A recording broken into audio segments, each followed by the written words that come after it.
All right, this is the second video on 6.1b, and let's now get into continuous random variables. And as I said before, continuous random variables take on an infinite number of values. So, and again, it's usually something you measure versus just count.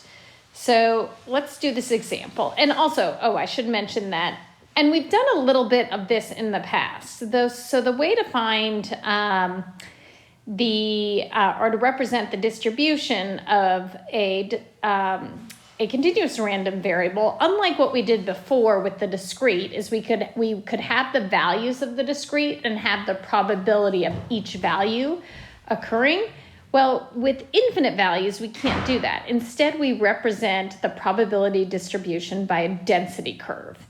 And the area under the curve should equal 1. And depending on where we're talking about under the curve, that will give us the probability. So let's do this example here. So Ms. Jensen decided to randomly add extra credit points to a probability assessment using the calculator entry like random variables and assign between 0 and 5 to each student as their extra credit bonus. The density curve for this distribution is shown below. So it's just a simple rectangle, and we've got starts here at 0, 1, then we've got 3, 4, 5.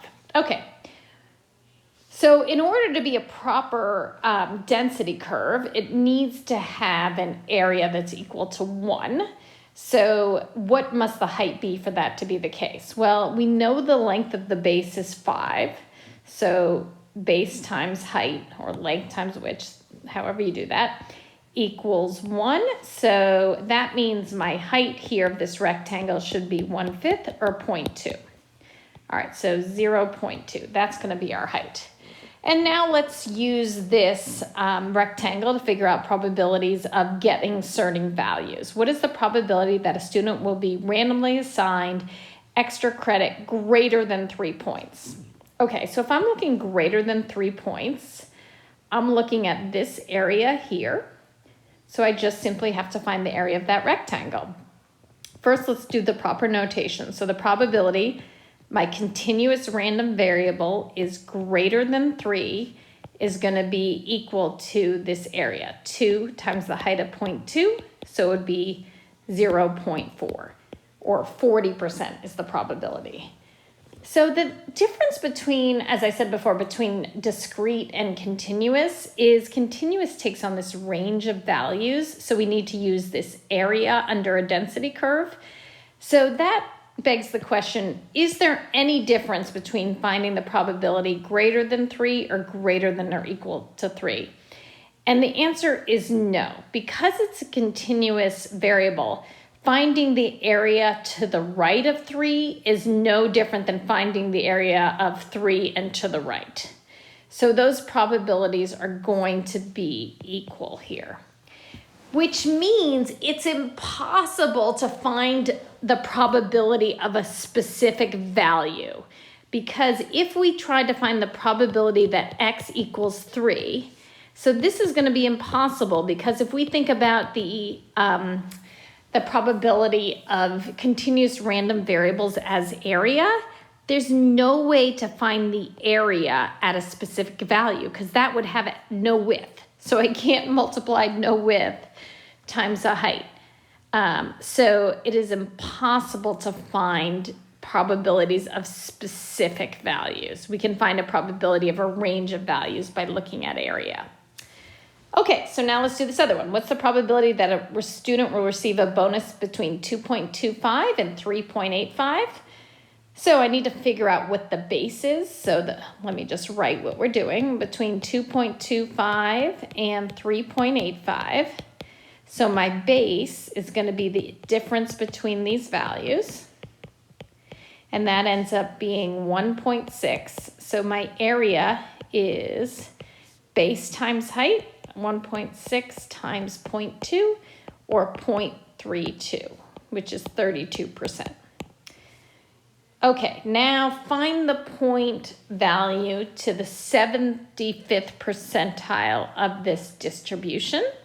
So at what point will I have 75th of the area? So since it's a uniform distribution here, so it's constantly the height is 0.2, I can just find what is 3/4 the distance between 0 and 5. So 0.75 times 5 gives me 3.75. So 3.75 points will correspond to the 75th percentile, meaning everything to the left, if I go to 3.75, the area to the left of that will be 0.75.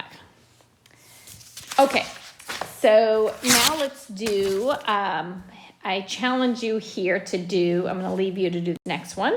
And again, it's something that we can find the area of because we can know how to find the area of triangles and rectangles. So see what you can do with 3 and then check my solutions.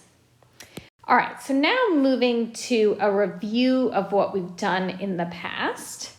So in the first semester, we talked about how sometimes some variables can follow a approximate normal distribution. And that's this bell curve here. It's unimodal and symmetric, and the mean and median and mode are roughly the same. And if we can do this, this can be super powerful, because then we can use this to find the probability of being greater than, less than, or between certain values. And to do that, we did this 3-step process. We first converted values to z-scores, and once we had the z-scores, we mapped out the area on our normal curve, standard normal curve, and then we actually used our calculators then to find the probability using the normal CDF function on our calculator.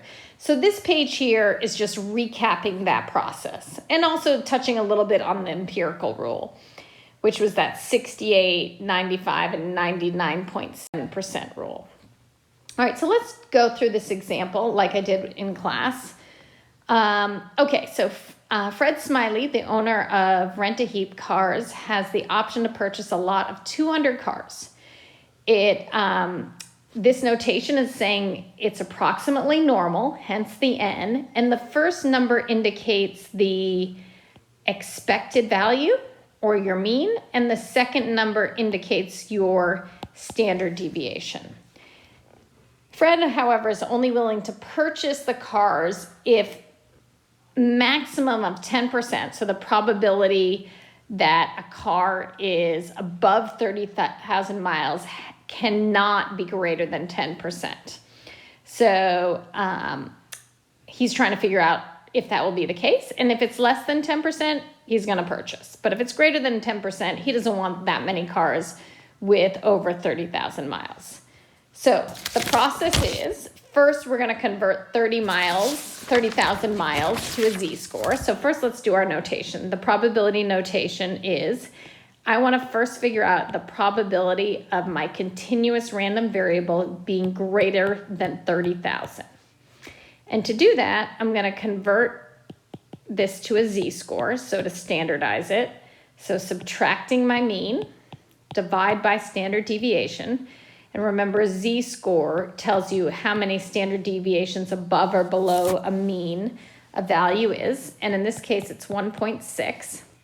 So I want to draw that on my standard normal curve to get an idea of the area I'm looking at. So if I want greater than 1.6, we're kind of looking at here, that little area there. So my area is going to equal, to find this area, or in other words, the probability that, actually I won't write that, I'll just find the area for now. To find my area, I'm going to say it's going to equal normal CDF. And on your calculator, you would do second vars to get here. I think it's number 2. And so I want the lower limit to be 1.6. The upper limit, 1,000's fine. We're not going to put, infinity. So we'll just put 1,000. It's high enough. 0, 1, excuse me. And you will get 0.055. which means only about 5.5% have mileage above 30,000. So should Fred buy this lot? Yep. So okay to purchase. Okay, so that's a typical kind of checking a probability above. We've also done what about probabilities between two values? In which case you would find two different z-scores and then do the normal CDF as well. So this is talking about male students and times to run the mile, and normally distributed with a mean of 7.11 minutes and a standard deviation of 7.4. So we are looking at the probability that we're calling this variable y is between 6 and 7.5. So first we'll find the z-score for 6, in which case we'll do 6 minus my mean over my standard deviation, and this should get you about negative 1.5, so 1.5 below the mean of a standard normal curve, which is 0, and the z-score for 7.5 is going to be 0.527. So if I put this on my standard normal curve, just quickly do this. So I've got negative 1.5 here, and then a 0.5 we'll say is about there. So we're looking for this area here. All right, so doing this, we'll do normal CDF of negative 1.5, 0.52701, and that gets you 0.634. So in this case, that means there is a 63.4% probability that a random chosen male student has a time between 6 and 7.5 minutes for the mile. That's what that means there. So that's using the normal CDF. Well, what if I want to go backwards? What if I know the percentile or the probability and I want to figure out the data point associated with that? Well, that's in part B here. So what running time places a student at the 85th percentile of this distribution? So that's when we work backwards to first find the z-score. And to do that, we're going to do that function inverse norm. Still located in second vars and 0.85. So we're thinking about the 85% of the area. So what's that z-score associated with that? And 0, 1. And we find the z-score ends up being 1.036. And okay, if that's the z-score, let's then use the formula for z-scores to find the data point. It's found, remember, z-score by the data point minus the mean over the standard deviation, and multiplying the z-score by 0.74 and adding 7.11 gets me the data point of 7.88 minutes.